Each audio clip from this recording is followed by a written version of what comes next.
Good evening and welcome to another fantastic episode of Halftime with Hamish.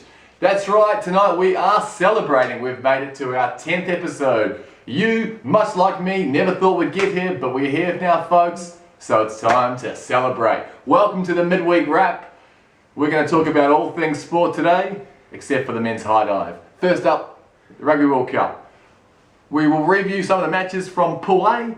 First match we haven't covered so far is Canada taking on the Japanese. Now that was a fantastic 23-all draw. Very unlucky for the Japanese. They led late into the game. However, a late Canadian penalty goal sealed the draw. Canadians did score 3 tries to 2, however, so probably deserved the result there in the end. Out of Pool B, we had Argentina taking on the Scots, which upon reflection will be a huge game in the Rugby World Cup. Argentina 13-12 victors after a very late try, after trailing 12-6. Late try with a conversion sealed the game for them. So yeah, Scots are a bit unlucky there, but my rule is whoever scores the tries deserves the win. So well done to the Argentinians there. Also out of Pool B, the Romanians have just beaten the Georgians 25-9. Fairly sloppy game, only 1 try, but the Romanians will be very happy to get the win. Their first win in 2011. Also out of Pool C, we had Ireland taking on Russia. Ireland won that one 62-12, a 9-try-2 performance. Good to see the Russians scoring some more tries as they have in previous games. Been really impressed with the Russians this tournament. Looking forward to seeing them in 2015 over in the UK. They won't have to travel quite as far, and I think they'll be far more competitive, so look out for the Russians there. Also out of Pool C, we have Italy taking on the USA. The Italians won that one 27-10 with a crucial 4-try bonus point. So now they face off against Ireland in the last game in Pool C to see, I guess it's a winner-takes-all situation. They wouldn't technically take top spot. Who knows? Lots to happen in Pool C. A lot of questions still to be answered.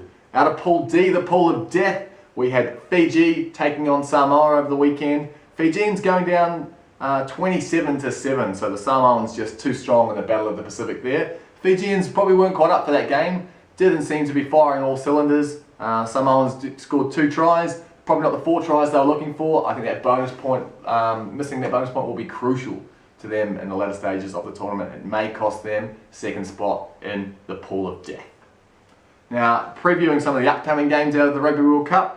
And Pool D, South Africa taking on Samoa. As I mentioned, Samoa may rue that missed opportunity for the bonus point. However, if they do upset South Africa, they will qualify for the quarterfinals. So some pretty exciting stuff happening there. Now, in much bigger news, we've also got the NRL Grand Finals.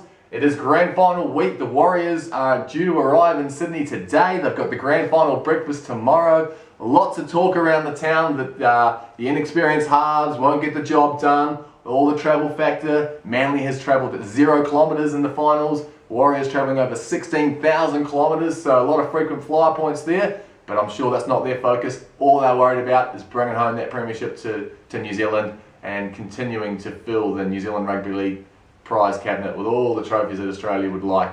We've got them all at the moment, so a premiership would be very welcome.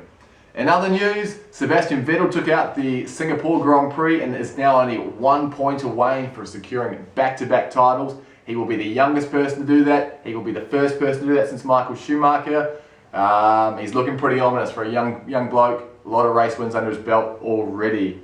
In other news, out of UFC 135, John Bones Jones defeated Rampage Jackson. Yeah, some people will be surprised by that result. Some 2 very heavy-hitting blokes. So Bones Jones in a pretty dominant performance with the knockouts.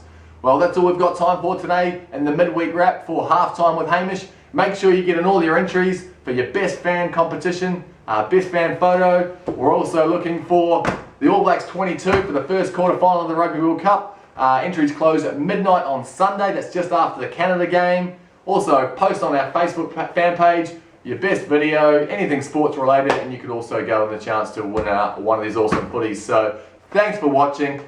10th show, the midweek wrap. Good to catch up with you.